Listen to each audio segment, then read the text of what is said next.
الحمد للہ رب العالمین والصلاة والسلام علی اشرف الانبیاء والمرسلین نبینا محمد وعلی آلہ واصحابہ اجمعین اما بعد۔ دعا کا 28واں درس ہے۔ گزشتہ درس میں ہم نے اللہ کے عذاب کیوں آتے ہیں، قرآن کی روشنی میں کئی باتیں آپ کے سامنے آئیں، کوئی حدیثیں بھی آئیں۔ آج کا درس بھی اسی کے تتمے کے طور پر ہے، عذاب کے اسباب احادیث صحیحہ کی روشنی میں۔ اسباب بہت ہیں، دیکھتے ہیں وقت ہمارے ساتھ کتنا دیتا ہے۔ انشاءاللہ کتاب میں اور دوسرے جو اسباب علماء نے بیان کیے ہیں انشاءاللہ اس کو بھی ہم ذکر کریں گے۔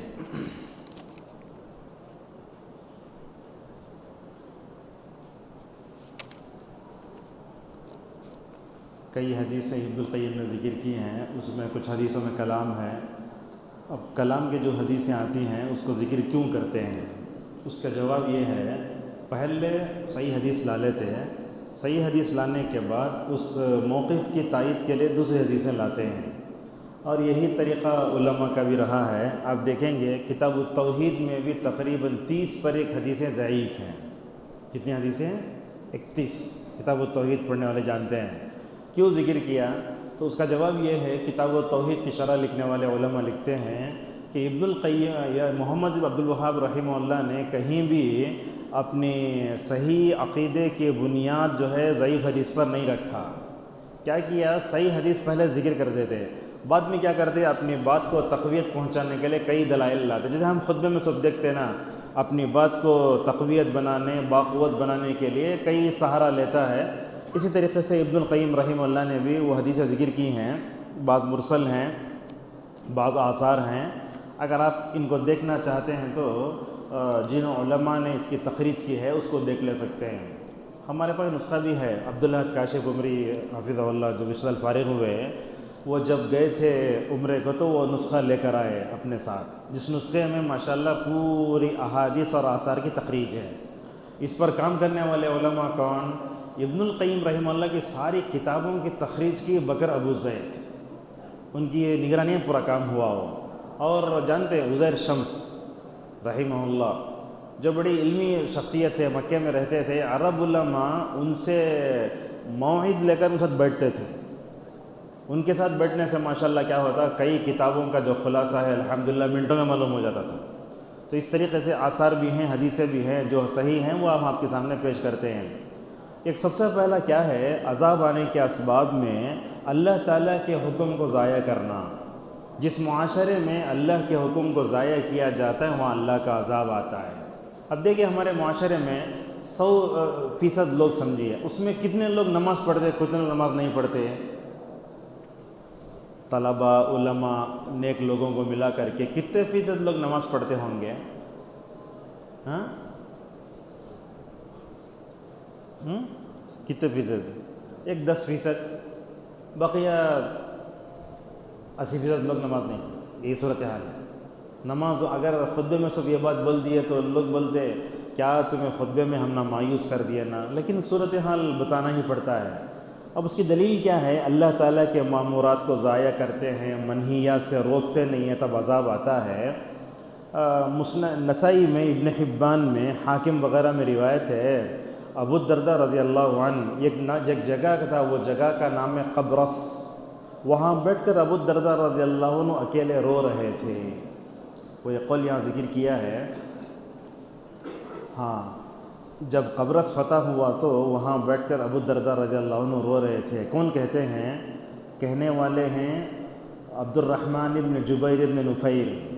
تو بولے یا ابا الدرداء ما یبکیک فی یوم اعز اللہ فی الاسلام و اہلہ۔ پوچھے، کون پوچھے؟ عبد الرحمن ابن جبیر نے ابو الدرداء سے پوچھا کیا بات ہے، آج قبرص فتح ہوا تو پورے اسلامی لشکر میں خوشی کی لہر ہے، مگر میں آپ کو دیکھتا ہوں کہ بیٹھ کر رو رہے ہیں۔ اس موقع پر جو ہے حضرت ابو الدرداء رضی اللہ عنہ نے کیا فرمایا، دیکھو ما اہون الخلق علی اللہ عز وجل اذا اضاعوا امرہ بینما ہی امت قائمۃ ظاہرۃ لہم الملک ترکوا امر اللہ فصاروا الی ما تری۔ بولتے جبیر افسوس ہے تمہارے اوپر، تم نے یہ سوال کیا نا مجھ سے، سبب سن لو۔ سبب یہ ہے، دیکھو جب بندہ اللہ تعالیٰ کے مأمورات کو جو ہے کیا کرتا ہے، ضائع کرتا ہے، تو مخلوق میں انہیں اللہ کے پاس ہلکا ہو جاتا ہے۔ ہم نماز چھوڑتے ہیں نا، ہم لوگوں کے پاس بھی ہلکے ہو جاتے ہیں، اللہ کے پاس بھی ہلکے بھی ہو جاتے ہیں۔ اور اس کے بعد کیا کہا، جب بندہ اللہ تعالیٰ کے مأمورات کو چھوڑ دیتا ہے تو وہی انجام ہوتا ہے جو تم دیکھ رہے ہو۔ لہذا کیا سمجھ میں آیا، گناہوں کی وجہ سے قومیں اللہ کے پاس ہلکی ہو جاتی ہیں۔ اسی لیے دیکھیں رسول اکرم صلی اللہ علیہ وسلم نے ثوبان رضی اللہ عنہ کی حدیث میں کیا کہا، تمہارے اوپر قومیں ویسے ٹوٹ پڑیں جیسے بھوکا دسترخوان پہ ٹوٹ پڑتا ہے۔ اس میں کیا مثال ہے، مثال کیا دی گئی ہے امت کو؟ اس وقت کہا جائے گا وَلَكِنَّهُمْ غُثَاءٌ كَغُثَاءِ السَّيْلِ، تم تو کیا ہے وہ تھرماکول کی طرح ہو جاؤ گے جو اوپر جو ہے ڈبتا رہتا ہے۔ سیلاب ہے، دیکھتے آپ اوپر کیا چیزیں تیرتی رہتی ہیں، بے وزن چیزیں۔ امت جب بے وزن ہو جاتی ہے تو کب ہوتی ہے بے وزن اس وقت ہوتی ہے جب وہ اللہ تعالیٰ کے مأمورات کو چھوڑتی ہے، اللہ تعالیٰ کے منہیات کو اپناتی ہے، اس وقت ہوتا ہے۔ اسی لیے آپ دیکھیں گے جہاں سورہ حج میں اللہ تعالیٰ سجدے کا ذکر کرتا تو آگے کیا کہا، وَمَن يُهِنِ اللَّهُ فَمَا لَهُ مِن مُكْرِمٍ۔ یہاں دیکھیے آیت، اللہ تعالیٰ فرماتا ہے اگر اللہ تعالیٰ کسی کو ذلیل کر دے تو دنیا کی کوئی چیز اسے عزت دے نہیں، جسے ہم بولتے ہیں نا لا مانع لما اعطیت ولا معطی، صحیح ہے، اللہ تعالیٰ عزت دے اسے کوئی ذلیل نہیں کر سکتا، اگر اللہ تعالیٰ کسی کو ذلیل کر دے اسے کوئی عزت دے نہیں سکتا۔ بلکہ ایک بات یہ بھی کہتے ہیں اذا ہان العبد علی اللہ لم یکرمہ، جب بندہ اللہ کے پاس ہلکا ہو جاتا ہے کوئی چیز اس کی عزت نہیں کرتی۔ اور یہ شعر سنیے آپ، وَمَن يَهُنْ يَسْهُلِ الْهَوَانُ عَلَيْهِ وَمَا لِجُرْحٍ بِمَيِّتٍ إِيلَامُ۔ کیا شعر ہے اس کا مطلب، وَمَن يَهُنْ، جو آدمی ذلیل و رسوا رہتا ہے، عزت نفس کا خیال نہیں کرتا، اسے ذلیل ہو کر جینا بہت آسان ہے۔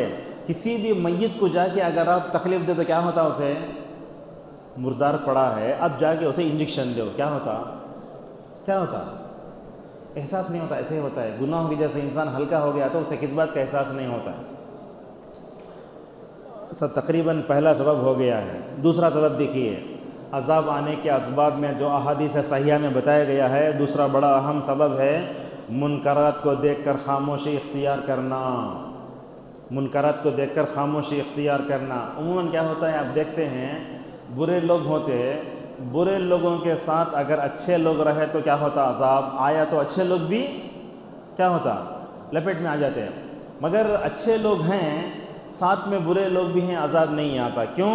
اس لیے کہ استغفار کرنے والے جب تک ہیں اس وقت تک جو ہے امت پر عذاب نہیں آئے گا۔ ایک حدیث بھی ہے، سنے ہوں گے آپ، حضرت زینب بنت جحش رضی اللہ عنہ فرماتی ہیں رسول اللہ صلی اللہ علیہ وسلم نے فرمایا ویل للعرب من شر قد اقترب، کہا عرب کے لیے بربادی ہے، تباہی ہے۔ ان حدیثوں کو اللہ کا کیا کرتے ہیں امت کے لوگ، آج کے سعودی عرب کے حالات ہیں اس پر فٹ کرتے ہیں، ایسے نہیں کرنا، یہ غلط ہے۔ یہ حدیثوں میں بھی کیا کرنا، منہج سلف اور محدثین کے اقوال کی روشنی میں سمجھنے کی کوشش کرنا۔ اتباع ہوا کے طور پر کوئی حدیث آئی کانتی میں لگ ڈال تو نہیں ہوتا، وہ غلط بات ہوتی ہے۔ ایسے بہت چل رہا ہے سوشل میڈیا میں آج، جو لوگ ملوکیت کو نہیں مانتے وہ لوگ کیا کرتے ہیں، اس طرح کے چور دروازوں سے کبھی اپنے خطابات میں، کبھی خطبوں میں، کبھی لیکچرز میں، کبھی تقریروں میں، کبھی اپنے ویب سائٹ میں، کبھی فیس بک میں، کبھی انسٹاگرام میں، کہاں تو میں نیچے ہلکا لکھ دیتے ہیں یہ ملوکیت ہے، غلط ہے، ایسا بول گیا۔ لہذا تو سمجھ میں آتا، زینب بنت رضی اللہ عنہ کہتی ہیں کہ رسول اکرم صلی اللہ علیہ وسلم نے فرمایا کہ عرب کے لیے تباہی ہے۔ حضرت زینب رضی اللہ عنہ کو تعجب ہوا، کہا انہلک وفینا الصالحون، کیا ہم ہلاک ہو جائیں گے تو ہم نیک لوگوں میں ہو؟ آپ نے اس موقع پر فرمایا ہاں، اذا ظہر الخبث خبث، جبکہ کیا ہے بدکاری زیادہ ہو جائے۔ الخبث کا معنی کیا ہے؟ علماء نے اس کے کئی معنی بتائیں۔ ایک معنی یہ ہے کہ فسق و فجور زیادہ ہو جائے گا، جیسے آج ہے نہیں فسق و فجور ہر جگہ ہے، اور اس کو فسق و فجور کو پھیلانے میں سب سے بڑا کردار جو ہے سوشل میڈیا کا ہے۔ بعض علماء نے کہا کہ اذا ظہر الخبث کو معنی زنا کا معنی ہے، اور زنا بہت عام ہے۔ افسوس ہوتا ہے رات میں کبھی بڑے بڑے شہروں میں اتر جائیں گے نا آپ، بس اسٹینڈ میں، تو آپ وہاں اتر کر گھر تک حفاظت سے جائیں گے، گارنٹی نہیں دے سکتے۔ اتریں گے تو بدکار زناکار عورتیں آپ کے استقبال کے لیے کھڑی رہتی ہیں، آپ کو آفر دیتی ہیں 50 روپے میں زنا، 100 روپے میں زنا اتنا آسان کر دی ہے. نکاح کتنا مشکل ہے. 1 لاکھ روپے کا شادی محل بک کرتا ہے. دیکھ زنا اتنا آسان کر کو نکاح کو مشکل. حالانکہ کیا ہونا چاہیے؟ نکاح کو آسان کر کے زنا کو مشکل کرنا. یہ اللہ کا قانون ہے. اسی لیے بولتے سو کیا ہے، اللہ تعالیٰ کے قانون شرعی میں اور انسانوں کے بنائے ہوئے قانون وضعی میں فرق ہوتا ہے. زنا بعض علماء نے کہا کہ وہ مطلب خبث سے مراد جو ہے زنا کی اولاد ہے. علامہ قرطبی رحمہ اللہ کیا کہتے ہیں، جب فساد مچانے والے زیادہ ہو جاتے ہیں تو نیک لوگ کم ہو جاتے ہیں، اور جب نیک لوگ کم ہو جاتے ہیں، فسادی زیادہ ہوتے ہیں، تو نعوذ باللہ وہیں کیا ہوتا ہے، عذاب آنا شروع ہو جاتا ہے. اس کی مثال کیا ہے؟ اللہ تعالیٰ تعالیٰ نے سورہ انفال میں فرمایا وَاتَّقُوا فِتْنَةً لَا تُصِيبَنَّ الَّذِينَ ظَلَمُوا مِنْكُمْ خَاصَّةً. یہ آیت بتاتی ہے کہ اگر نیک لوگ اگر برائی کو دیکھے، اگر اس کو کیا نہیں کریں، نہیں روکے، تو کیا ہوگا؟ اللہ تبارک و تعالیٰ سب کو عذاب میں لپیٹنا. اسی لیے حضرت ابوبکر صدیق رضی اللہ عنہ نے امت کو سمجھایا تھا، یا ایھا الذین آمنوا علیکم انفسکم لا یضرکم من ضل اذا اہتدیتم. اس آیت کے ذریعے کیا سمجھایا؟ کہا دیکھو ہمارے پاس امر بالمعروف لوگ نہیں کریں گے، منکرات کو چھوڑ دیں گے، تو اللہ تعالیٰ جب عذاب میں لپیٹے گا تو برے لوگ بھی آ جائیں گے اور ساتھ میں نیک لوگ بھی نعوذ باللہ اس میں پڑ جائیں گے. ہمارے معاشرے میں، سوسائٹی میں، مدرسے میں اس کی مثال کیسے ہے؟ اس کی مثال کیسی بولا تو مثال کے طور پر ایک طالب علم داڑھی کاٹتا ہے، اس کو ایسے نہیں چھوڑنا، پوری کلاس والے مل کو نصیحت کرنا اسے. اگر کسی کو دیکھتے ہیں ٹخنے کے نیچے کپڑے پہنتا ہے، اس کو نصیحت کرنا. اگر آپ خاموش بیٹھ گئے تو رحمت الہی سے محروم ہو جائیں گے. حضرت ابو ہریرہ رضی اللہ عنہ کے بارے میں آتا ہے، ایک مجلس میں بیٹھے تھے، وہ ابھی واقعہ سننے سمجھ لیے بیٹھے ہیں، تقریر شروع تھی، پتہ نہیں کیا تھا، نصیحت تھی. ایک جملہ بولے ابو ہریرہ، لوگوں میں اعلان کرتا ہوں، اگر ہمارے ساتھ بیٹھنے والوں میں اگر کوئی رشتے کو کاٹنے والا ہے تو میں اسے اللہ کا واسطہ دیتا ہوں کہ وہ ہماری مجلس چھوڑ کر چلے جائے. کیا بول رہے ہیں؟ ہماری محفل میں اگر کوئی رشتے کو کاٹنے والا ہے تو اللہ کے حوالہ دیتا اٹھ کر چل جاؤں، وہ ہمارے مجلس سے چلے جائے. کیوں؟ اس لیے کہ اس کے گناہ کی وجہ سے ہم رحمت الہی سے محروم ہو رہے ہیں. تو کتنے ایسے لوگ ہوں گے جو اللہ تعالیٰ کی رحمت کو پانے کے آڑ میں رکاوٹ بنتے ہیں. اسی لیے آگے اب ذکر کریں گے ہم، جس معاشرے میں معروف کا حکم دیا جاتا ہے، منکرات سے روکا جاتا ہے، اللہ کی اطاعت کی جاتی ہے، رسول اللہ کی اولئک سیرحمہم اللہ، اللہ تعالیٰ کی رحمت کیا ہوتی ہے؟ وہاں برستی ہے. جہاں اس شعیرے پر عمل نہیں ہوتا وہ معاشرہ رحمت الہی سے محروم ہو جاتا ہے. علامہ بن باز رحمہ اللہ کہتے ہیں فالواجب انکار المنکر بالفعل. بولتے ہیں دیکھو انکار منکر کے 3 درجات ہیں نا، من رأى منکم منکرا فلیغیرہ بیدہ. اس کے بعد سبھی لسان کا زیادہ ہو رہا ہے، یدن کا کم ہے اور قلب کا کم ہے، بیچ کا زیادہ ہوتا ہے. اور ہم جو تقریریں کرتے، خطبہ دیتے، انجمنوں میں جو خطاب کرتے، پورا وہ کیا ہے؟ لسان. وہ جہاد باللسان ہے. تو بولتے ہیں کہ آدمی کو کیا کرنا؟ انکار کرنا چاہیے. کم از کم اپنے دل میں کیا کرنا؟ اس کو مکمل طور پر برا سمجھنا چاہیے. مثال ہم آپ کو دیے، حضرت ابو خدری رضی اللہ عنہ حدیث کے راوی، کوسی حدیث کے راوی، من رأى منکم منکرن کے، انہوں نے خود منکر کا ازالہ کیسے کیا. دیکھو میں نے کہا نا آپ کے سامنے، ہمارے تقریر سنتے ہیں تو یہ کرنگ آپ کو ملتا. مروان نے کیا کیا؟ عید کی نماز سے پہلے خطبہ دیا تھا. حضرت ابو خدری کھڑے ہو گئے، بولے ہم رسول اللہ کے ساتھ نماز پہلے پڑھ کے بعد میں خطبہ دیتے، کیا کر رہے ہیں؟ وہ منکر. یہ دیکھو منکر، من رأى منکم فلیغیرہ، نہیں مارے اسے، زبان سے بولے. اور کہا تو مروان نے حضرت ابو خدری رضی اللہ عنہ کے انکار منکر کا جذبہ دیکھا، کہا اگر میں نماز کے بعد خطبہ دیتا ہوں تو کوئی نہیں سنتے، اس لیے میں پہلے خطبہ دیتا ہوں. اور میں آپ سے بولا یہ سلفی منہج ہے، ذمہ داروں کے خلاف کبھی بغاوت کا ماحول نہیں بنانا. ابو خدری چاہتے کیا کر سکتے تھے؟ چلو بھی ہم لوگ جا کو یہ دلیندر کے پیچھے نماز نہیں پڑھنا، جاؤ ہمیں جا کو الگ نماز پڑھ لیں گے. ایسا نہیں کرے. دیکھو آج ایسا ہو رہا ہے، ایسا ماحول ہے. تتا وہاں کا ماحول نہیں، تختلف کا ماحول ہے ہر جگہ. چھوٹی چھوٹی چیز کو اللہ، ہماری مسجد الگ، ہمارا جو ہے کیا عیدگاہ الگ، ہماری ہر چیزیں الگ ہو رہی ہیں. یہ ایسا نہیں کرنا چاہیے. لہٰذا منکرات کو دیکھ کر خاموشی اختیار کرنے میں کیا ہے؟ بنو اسرائیل کی مشابہت آتی ہے.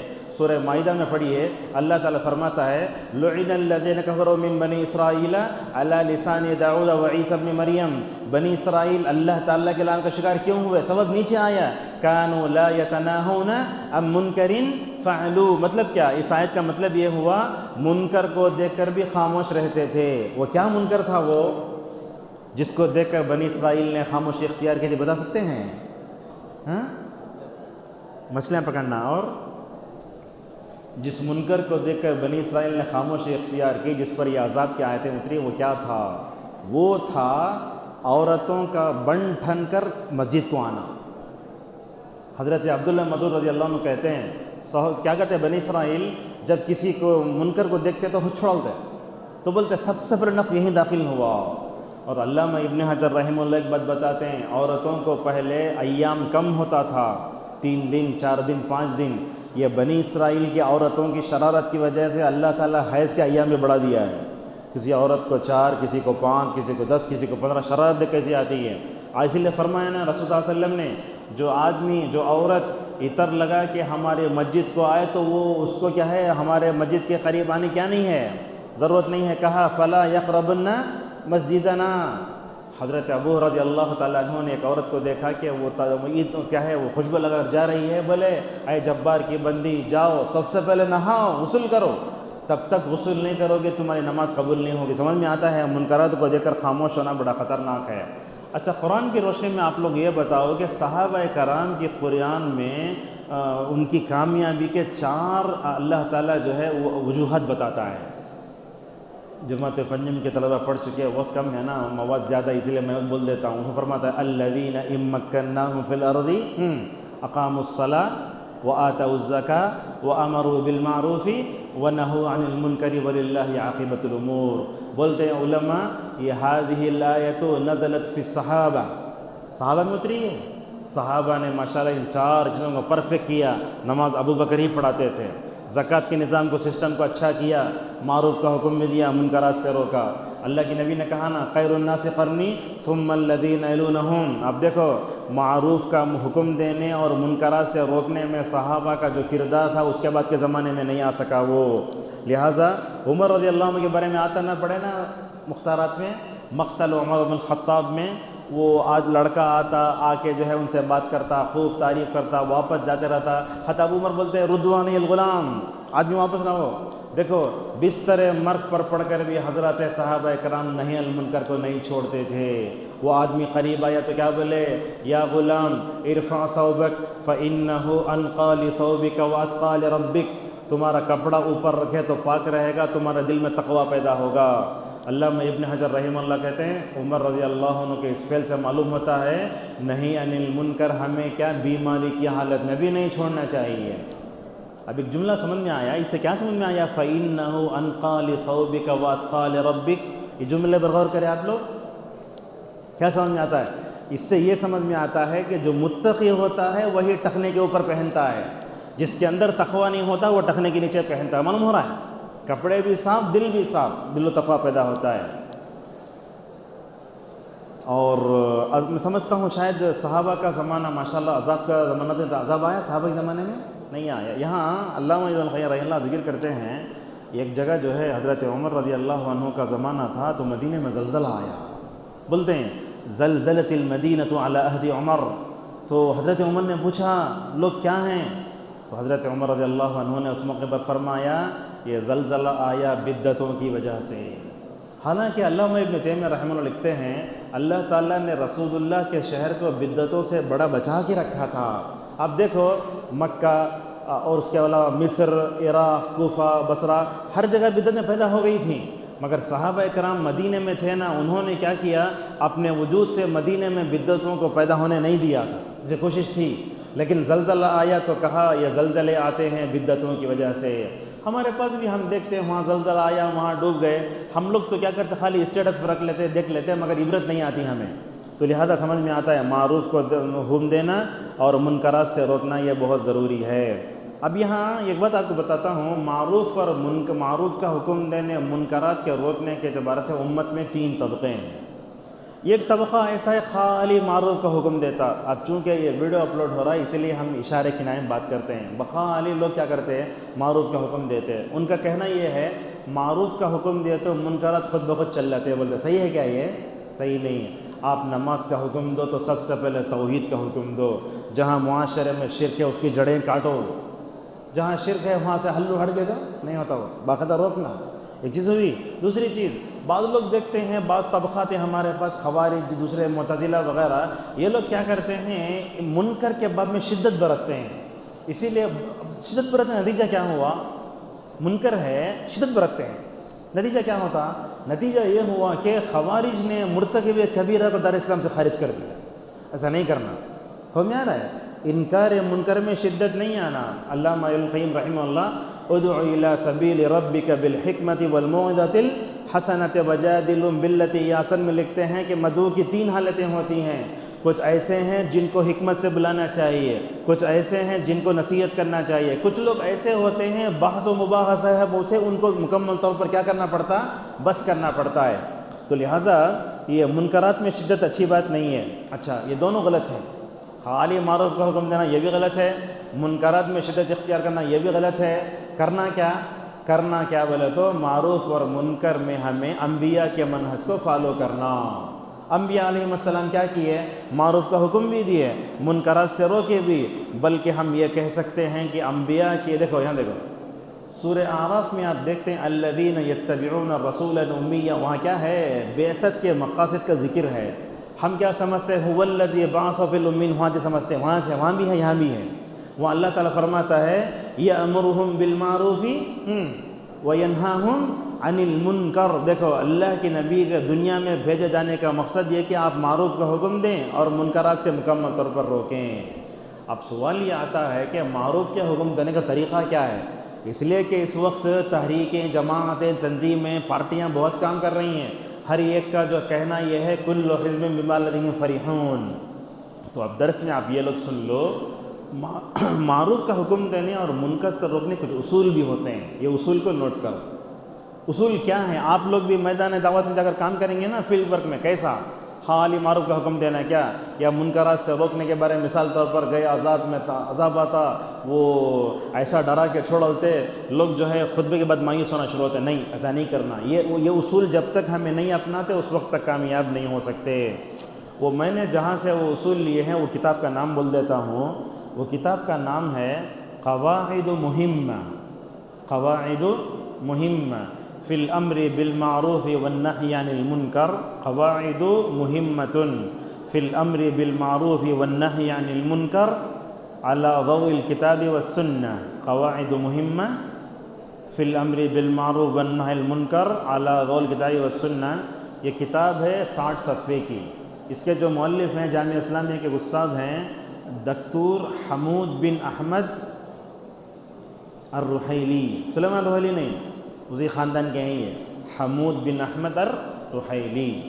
اچھا، اور یہ چیز دیکھنا چاہتے ہیں تو شاید نویں جماعت میں اصول الدعوہ پڑھانا شروع کر دیا گیا.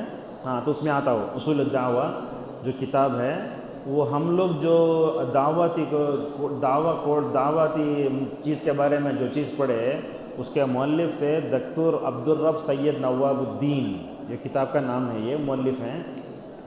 اس میں انہوں نے اصول امر بالمعروف نہی المنکر کے بارے میں کافی باتیں بتائی. دیکھ یاد رکھیے، امر بالمعروف اور نہی عن المنکر کا پہلا اصول یہ ہے، یہ کام دیکھو، یہ کام علم، بصیرت اور حکمت کے ساتھ ہونا چاہیے. آج یہ تینوں چیزیں نہیں ہیں. کیا؟ علم بھی نہیں، بصیرت بھی نہیں اور حکمت بھی نہیں. علم کیسے؟ اب مثال کے طور پر آپ پوچھیں گے جو آدمی جتنا جانا اتنا پہنچانا، کیا ایک مسئلہ آتا ہے علم بولے تو کیا مطلب ہے؟ جیسے کہا سب سے پہلے داعی کو کون سا علم حاصل کرنا؟ کون سا علم؟ عقیدے کا. فَاعْلَمْ أَنَّهُ لَا إِلَهَ إِلَّا اللَّهُ. صحیح بخاری میں باب ہے باب ما جاء فی العلم قبل العمل. عمل سے پہلے علم حاصل کرنا. جب تک علم حاصل کرنے ہم نہیں کرتے ہم دعوت کام نہیں کر سکتے. دوسری چیز ہے بصیرت کیسا؟ یہ قُلْ هَذِهِ سَبِيلِي أَدْعُو إِلَى اللَّهِ. یہ آیت کہاں آئی ہے؟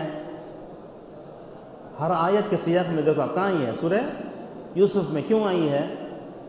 اس لیے کہ اس سے پہلے یوسف علیہ السلام کی دعوت میں جو بصیرت اللہ اس کا ذکر کرتا ہے، سمجھ میں آ رہا ہے؟ سورہ یوسف میں پوری دعوت کا ذکر ہے، یہ سیاق و سباق کا بہت اثر پڑتا ہے۔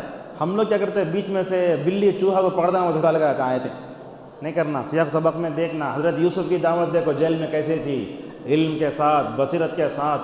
کھانا آنے سے پہلے بولے، کھانا آنے کے بعد بولے، ہاں بولے، دیکھو بصیرت معلوم ہوتی ہے۔ قل هذه سبیلی ادعو الی اللہ علی بصیرۃ انا ومن اتبعنی سبحان اللہ وما انا من المشرکین۔ تیسرا حکمت کے ساتھ، حکمت کا انا ادعو الی سبیل ربک بالحکمہ۔ ہمارے پاس تو کیا کرتے ہیں بعض سلفی لوگ، یہ حکمت کو بزدلی سمجھ جاتے ہیں، حکمت کا معنی نہیں سمجھتے۔ اس کے لیے اگر آپ جاننا چاہتے ہیں، صالح بن حمید کا ایک چھوٹا سا رسالہ ہے، اس کتاب کا نام ہے مفہوم الحکمت فی الدعوۃ الی اللہ عز وجل۔ جو اس وقت جو ہے حرم کے امام ہیں، اگر انہوں حرم میں آ گئے تو سودیش بھی پیچھے چلے جانا، انہوں آئے تو انہوں نماز پڑھانا۔ ماشاءاللہ ان کا اتنا بڑا مقام ہے، مجلس شورا میں ماشاءاللہ بہت بڑے رکن ہیں، اللہ تعالیٰ ان سے وہ کام لیا۔ نظرۃ النعیم بھی انہی کی نگرانی میں ہوا ہے کام، وہ صالح بن حمید۔ تو سمجھ میں آیا، کام علم، بصیرت اور حکمت کے ساتھ ہونا، پہلا اصول۔ دوسرا اصول دیکھو، معروف اور منکر کو جاننا۔ اب یہاں دعوت کے بارے میں پڑھا ہے بولا تو پہلے آ کر لوگ کیا کرتے، دعوت کا حکم بدالتے، ویسے نہیں ہے۔ منکر کسے بولتے، معروف کسے بولتے؟ سب سے بڑا معروف توحید، سب سے بڑا منکر شرک۔ بولتے معروف کی تائید، معروف کی تعریف میں علماء ہر وہ چیز جس کو اللہ نے پسند کیا، رسول اللہ نے پسند کیا، عقل نے پسند کیا، وہ معروف ہے۔ جس کو اللہ ناپسند کرتا، نبی ناپسند کرتے اور جو ہے عقل نہ بتے، وہ منکر ہے۔ سمجھا گیا؟ سب سے بڑا معروف توحید اور سب سے بڑا منکر کیا ہے؟ شرک ہے۔ یہ تفسیر جو ہے ابن تیمیہ رحمہ اللہ کی ہے، جو انہوں نے مجموعۃ الفتاوی میں کی ہے۔ تیسرا امر بالمعروف نہی المنکر، تیسرا اصول ہے انکار منکر کے شروط کو جاننا۔ کیا شروط ہے؟ اب مثال کے طور پر منکر دیکھیے آپ، سزا کتنی دیتے، سزا کتنی دینا؟ تعزیر ہے، حد ہے، دونوں میں فرق ہے نہیں ہے؟ تعزیر کی جگہ حد آ گئی، حد کی جگہ تعزیر آ گئی۔ تو اب مثال کے طور پر کسی طالب علم نے ہوم ورک نہیں کیا، یہ کہا جائے کہ 50 کوڑے مارے جائیں، نہیں ہو سکتا، تعزیر وہ ہو نہیں سکتا۔ یہ سب باتیں اس میں ہیں۔ اور اسی طریقے سے منکرات کے حساب سے ہی انکار ہونا، مثلا کیسا؟ آج کل دیکھ رہے ہیں، یہ بعض ناقبت اندیش اساتذہ کو دیکھتے ہیں، چھوٹے چھوٹے بچوں کو اٹھا کے مکتب میں پٹکتے رہتے ہیں۔ یہ کیا ہے؟ یہ غلط ہے نا یہ؟ بلکہ علماء تو بتا رہے، سلیمان روحیلی حفظہ اللہ، بچوں کو مارنا ہی نہیں چاہیے۔ مارنا کب؟ مارنا اس وقت ہے جو وہ 10 سال کے ہو جائیں، نماز نہ پڑھیں۔ ہمارے پاس تو جیسے مارنے آئے تو پرانے فیلاں پورے کھل جاتے، پکڑ کے مارنا شروع کریا تو انتقام لینے سے کم مارتا۔ اسے کیا ہے یہ نہیں ہے نا، وَضْرِبُوهُنَّ جو کہا اس میں 7 شرطیں ہیں۔ اپنی بیوی کو مارنا تو اس کے بھی 7 شرطیں ہیں۔ علماء نے بتائی اگر کوئی آدمی اپنی بیوی کو ادب کی نیت چھوڑ کر انتقام لینے کی نیت سے مارتا ہے تو ظالم ہے۔ اور مارنے کا حق کسے ہے معلوم؟ کسے ہے؟ مارنے کا حق اس مرد کو ہے جو عورت کا حق ادا کرتا ہے۔ جو عورت کا حق ادا نہیں کرتا اسے ماننے کا حق بھی نہیں ہے۔ صالح حسینی حفظہ اللہ کی ویڈیو ہے، دیکھ لے سکتے ہیں آپ اس میں۔ بہرحال منکر جیسا ہوتا اسی حساب سے انکار ہونا۔ منکر چھوٹا ہے، انکار بڑا نہیں کرنا۔ اسی طریقے سے منکرات اختلافی مسائل میں نہیں ہونا، متفق علیہ امور میں ہونا چاہیے۔ 5 ہو گئے نا، 6 کیا ہے؟ یہ انکار منکر کے درجات کتنے ہوتے؟ 3 ہوتے ہیں۔ سب سے پہلا کیا ہے؟ الانکار بالید، دوسرا الانکار باللسان، اور تیسرا انکار بالقلب۔ اب اس کی چند مثالیں دیتے ہیں، نوٹ کرو۔ یہ الانکار بالید ہوتا ہے، وہ کس کے لیے ہے؟ ہاتھ سے نو رکھنا کس کے واسطے ہے؟ وہ حاکم وقت، حاکم وقت کے لیے ہے، ذمہ دار کے لیے، باپ، کلاس ٹیچر، ناظم، اس کے لیے آتا۔ اب جمہوری ملک میں بولے تو پولیس اس میں آتی، کیا دیکھنا پڑتا ہے، اللہ عالم کیسا۔ اس کی مثال دیکھو ماشاءاللہ، اس رسالے میں کتنی اچھی باتیں لکھی ہیں۔ مجھے یہ بھی نہیں معلوم تھا جو میں آگے ذکر کرنے جا رہا ہوں۔ انکار بالید جو کرے اس میں دیتے ابراہیم نے بتوں کو توڑا۔ ابراہیم جا کے بتوں کو توڑے، سب نہیں توڑے، ابراہیم توڑے، اس لیے کہ انہوں کیا تھے؟ ذمہ دار تھے اپنی قوم کے۔ دوسری مثال دیے، موسیٰ علیہ السلام نے بچڑے کو جلا کر کے کیا کیا؟ اسے راکھ بنا کے جا کے ریزہ کر کس میں ڈال دیا؟ لَنُحَرِّقَنَّهُ ثُمَّ لَنُنْسِفَنَّهُ فِي الْيَمِّ نصفا، یہ کام کون کرے؟ موسیٰ کرے۔ موسیٰ کس پوزیشن میں ہیں؟ ذمہ دار میں ہیں۔ اور رسول اکرم صلی اللہ علیہ وسلم نے فتح مکہ کے موقع پر جو بتوں کو توڑا، آپ پوری سیرت پڑھ کے بتاؤ کون تو بھی صحابی ہاتھ لگائے وہاں؟ لگائے؟ یہ مثالیں دیکھو، یہ عرب علماء کی پہچان ہے۔ انکار بالیت کے لیے ماشاءاللہ کیسی مثال لائے دیکھو۔ اسی طریقے سے دیکھو بولتے ہیں، دیکھو ذمہ دار ہی انکار بالیت کر سکتا ہے۔ مثال دیکھو، قیامت کی بڑی علامتوں میں رسول اکرم صلی اللہ علیہ وسلم نے بتایا ہے عیسیٰ علیہ السلام قیامت کے قریب میں کیا بن کر اتریں گے؟ امتی، اور قیامت کی بڑی علامت بن اتریں گے، کیا کریں گے؟ یکسر الصلیب، کیا کریں گے؟ صلیب توڑیں گے۔ ویقتل الخنزیر، اور کس کو قتل کریں گے؟ ویقتل الدجال۔ یہ سب کیا ہو رہا ہے؟ انہوں پوزیشن میں ہیں انکار بالیت کرنے میں۔ رسول اکرم صلی اللہ علیہ وسلم نے ایک آدمی کو دیکھا، سونے کی انگوٹھی پہنے ہیں، بلا کر نکال ڈالے۔ ویسے بھی ہے نا، وہ انگوٹھی اچھا پھینک ڈالے۔ بعض علماء، بعض لوگ بولے اٹھا لیو نا، تو نہ بولے اس انگوٹھی کو میں کیسے اٹھا سکتا ہوں جس کو رسول صلی اللہ علیہ وسلم نے کیا کیا ہے؟ پھینکا ہے۔ لہٰذا دیکھو، اللہ کے نبی صلی اللہ علیہ وسلم نے شرک کے مظاہر کو ہٹایا۔ آپ نے علی کو بھیجا، کہا یہ بالش سے اونچی خبر کو برابر کرو۔ کون کرے کام؟ اور فتح مکہ جب ہوا تو اطراف میں جتنے بتاں تھے سب کو ہٹانے کے لیے اللہ کے نبی بھیجے، دوسرے کوئی نہیں کرے۔ تو اس سے معلوم ہوتا ہے کہ انکار بالیت جو ہے کس کا کام ہے یہ؟ اب مثال طور پر آپ کو خطبے کو بھیجا گیا، پورے سامعین تعویذیں پہننے کو نکال دیں؟ امام نکال سکتے کیا؟ بولو آپ لوگ، تعویذ پہننے کو ہے نکال سکتے، اس لیے کوپریشن میں ہیں آپ۔ لیکن کیا کرنا؟ محمد بن عبد الوہاب نے آل سعود کو ساتھ میں لے کر کام کیا نا، مسجد کی ذمہ دار کو بازو بٹھا لینا۔ آپ محمد عبد الوہاب انہیں آل سعود، دونوں مل کے کام کرنا۔ ایسا کرنے سے ہو سکتا ہے، ورنہ نکالے تمہیں پکڑا حضرت چھوڑو۔ یہ چیز ہے انکار بالیت میں۔ باڈی کا لیڈر اپنے بچوں کو نہیں مار سکتا، انہیں اس پوزیشن میں نہیں ہے، کلا چیزر ہو سکتا ہے۔ تو انکار بالیت میں اس ملک میں رہتا نا، اس واسطے وہ ساری چیزیں دقت سے بتایا ہمیں۔ اس کے بعد کہ انکار باللسان، انکار باللسان میں کئی چیزیں آتی ہیں۔ سب سے پہلے یہ ہے کہ انہیں کیا کرنا؟ نرمی سے بولنا۔ جیسا کہ حضرت موسیٰ علیہ السلام اور ہارون کو کہاں بھیجا گیا؟ فرعون کے سامنے بھیج کر کیا کہا؟ فَقُولَا لَهُ قَوْلًا لَيِّنًا لَعَلَّهُ يَذَّكَّرُ وَيَخْشَىٰ۔ مامون کے سامنے ایک آدمی آیا، مامون معلوم نا، فتنہ خلق قرآن میں آیا، اور جو ہے وہ کیا ہوا؟ اس کی ماں کون تھی؟ فارسی تھی۔ فتنہ خلق قرآن کو نہ اٹھایا تھا۔ امام محمد کو جتنی مصیبت کا سامنا کرنا پڑا وہ مامون کی وجہ سے ہوا۔ آگے خوب گالیاں دیا، لیکن اس کی ماں بہت اچھی تربیت کر رہی تھی اس کی، مامون کی۔ خوب گالیاں دیا، سنیا، آخری میں بولا ہو گیا، بس ہوا ایک جملہ بولا، دیکھو میں فرعون سے گیا گزرا نہیں ہوں، تم موسیٰ سے بہتر نہیں ہو۔ میں موسیٰ سے گیا گزرا نہیں ہوں اور تم فرعون سے بہتر نہیں ہو۔ سمجھنا، نرمی سے بات کرو، نرمی سے بات کرنا، کبھی سختی نہیں کرنا۔ کبھی کبھی اساتذہ بھی آپ کو ڈانٹتے ہیں، اگر آپ جوانی میں آ کے ان کو دکھائے تو آنکھیں ختم نہیں کرنا۔ یاد رکھو، ازدواجی زندگی میں بھی کبھی بھی آپ لوگ نصیحت کرتا ہوں میں، ازدواجی زندگی میں کبھی کچھ ہوا، شوہر غصہ کرے تو بیوی ہٹنا، بیوی تو شوہر وہاں سے ہٹ جانا۔ فَيَسُبُّ أَبَاهُ وَأُمَّهُ، سامنے کھڑے تو روڑا بھی آتے، اس کے بعد گالے میں شروع ہو جاتے۔ یہ مصیبت آتی ہے، گھروں میں سب چل رہا ہے، ہم سب دیکھتے ہیں۔ نہیں، سب سے پہلے کیا ہونا؟ نرمی ہونا۔ دوسری حکمت کیسے؟ آپ دیکھتے خطبوں میں ہم جن اشخاص پر رد ہوتا ہے ان کا نام لے سکتے کیا؟ مثال کے طور پر کئی شخصیتیں ایسی ہیں جنہوں نے اسلام کے جو ہے مطلب جو اس کے صحیح سرچشمے کو داغدار کیا اپنی خدمت سے، اب ان کا نام لے سکتے کیا؟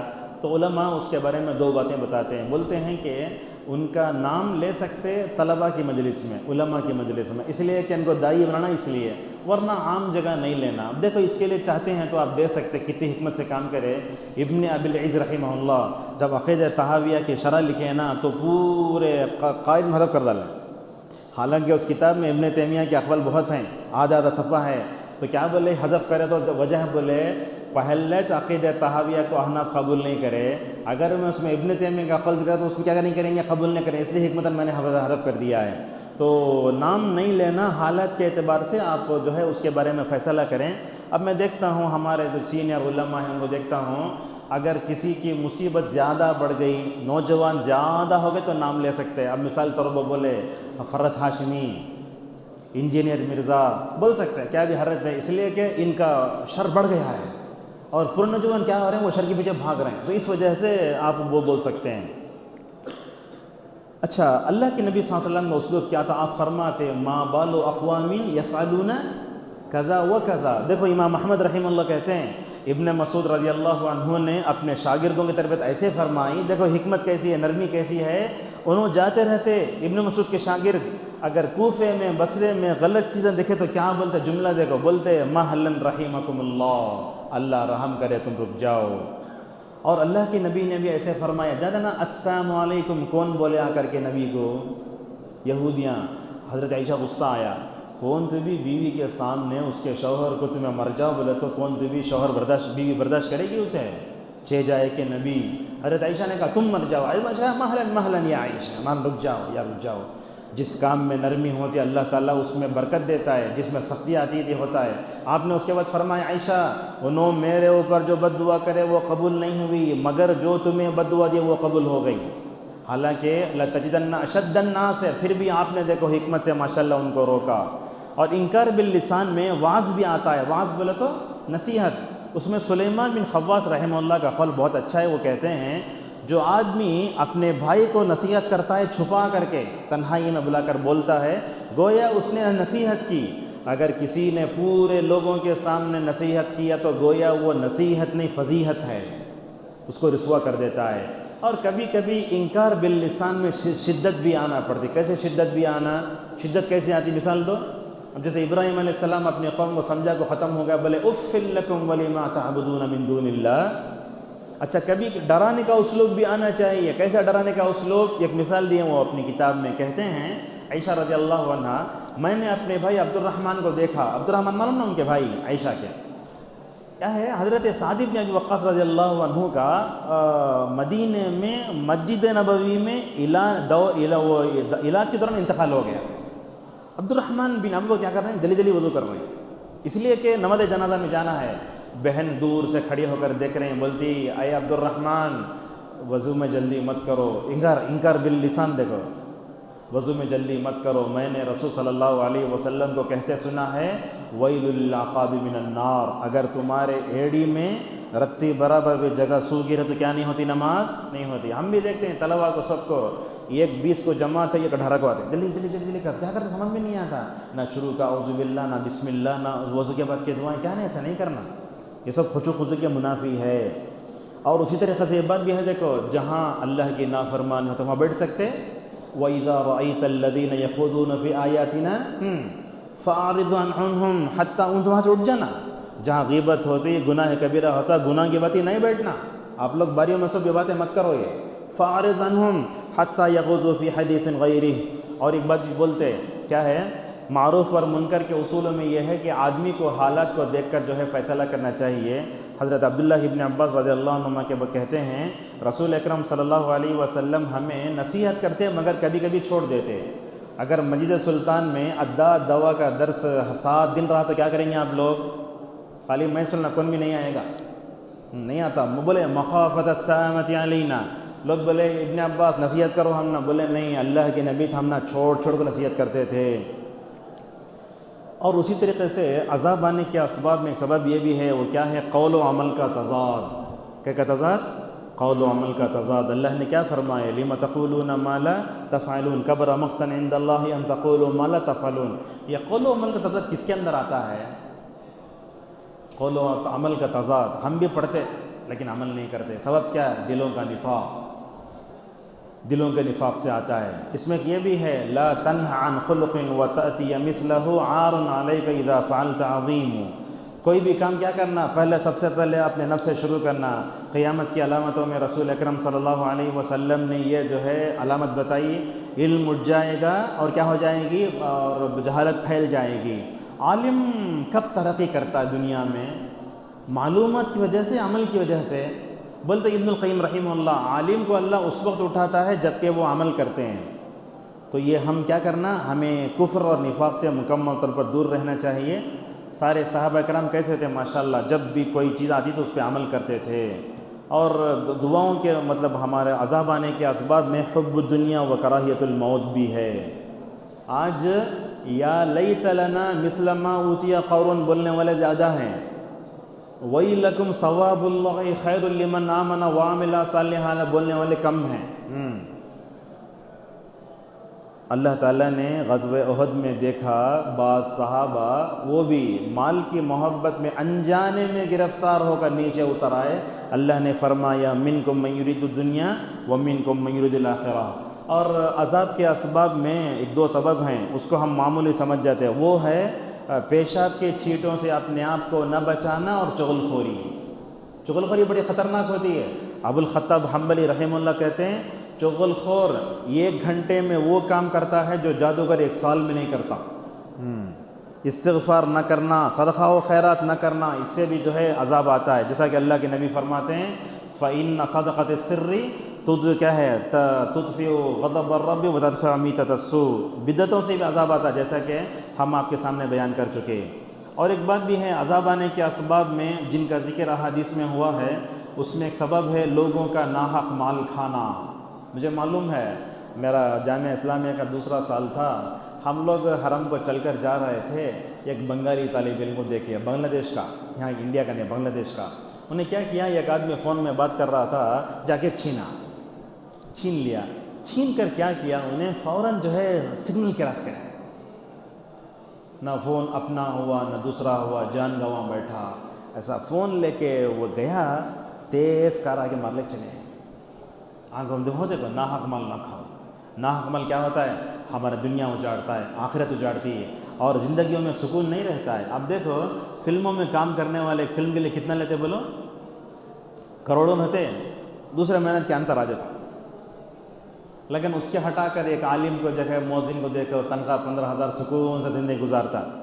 اور کئی اسباب ہو سکتے ہیں، ایک سبب یہی بتاتے ہیں، دیکھو حدود اور جو ہے حدود کو قائم نہ کرنا، اس سے بھی کیا ہوتا ہے، اللہ کا عذاب آتا ہے۔ ایک روایت ہے جب اللہ تعالیٰ کی حدود کو قائم کیے جاتے ہیں تو جیسے آسمان سے آنے والی بارش کیا کرتی ہے، آسمان سے آنے والی بارش کچرے کو کیا کرتی ہے، ختم کرتی ہے، حدود قائم کرے تو معاشرہ جرائم سے پاک ہو جاتا ہے۔ لہٰذا صحابہ کرام کے زمانے میں حدود کو جاری کیا، دنیا میں حدود جاری نہیں کیے جا رہا ہے، اس لیے جرائم میں اضافہ ہو رہا ہے۔ اور اسی طریقے سے مال کی حرص، اللہ اور بندوں کے حقوق کو ادا نہ کرنا، یہ بھی جو ہے عذاب کا ایک ذریعہ ہے۔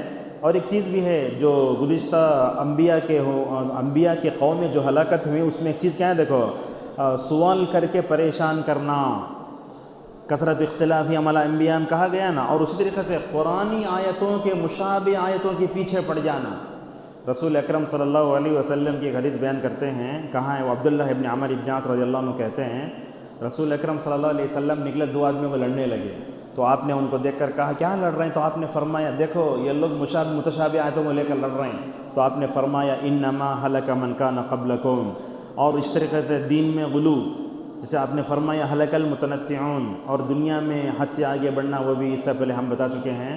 اور اسباب میں فساد کا بڑھ جانا، معاصی، اور کھلم کھلا، خصوصاً یہ گناہ کو جب انسان کھلم کھلا سب کے سامنے علانیہ طور پر کرتا نا، تب نعوذ باللہ یہ چیزیں ہمارے معاشرے میں ہوتی ہیں۔ تو گناہ کہاں کہاں ہوتے، ہر جگہ ہوتے ہیں، اور خصوصاً ہمارے گھروں کے ماحول کو ذرا اچھے بنانے کی ضرورت ہے۔ آپ لوگ مدرسے میں رہتے ہیں ماشاءاللہ، قال اللہ قال رسول کی آوازیں رہتی ہیں، اساتذہ کی پرانی دعائیں سب ہوتی ہیں، اچھا ہو جاتا ہے، لیکن گھروں میں جب چل جاتے ہیں اس وقت اپنے گھروں کے ماحول کو اچھا بنانے کی بہت سخت ضرورت ہے۔ اسے پر اپنے درس کو روکتے ہیں، انشاءاللہ آئندہ درس سے گناہوں کے اثرات کیا ہوتے ہیں، انشاءاللہ وہ چیز وہاں سے شروع ہو رہی ہے۔ اللہ تبارک و تعالیٰ سے ہماری دعا ہے جو کچھ سنتے ہیں اللہ تعالیٰ ان سب پر ہمیں عمل کا توفیق عطا فرمائے۔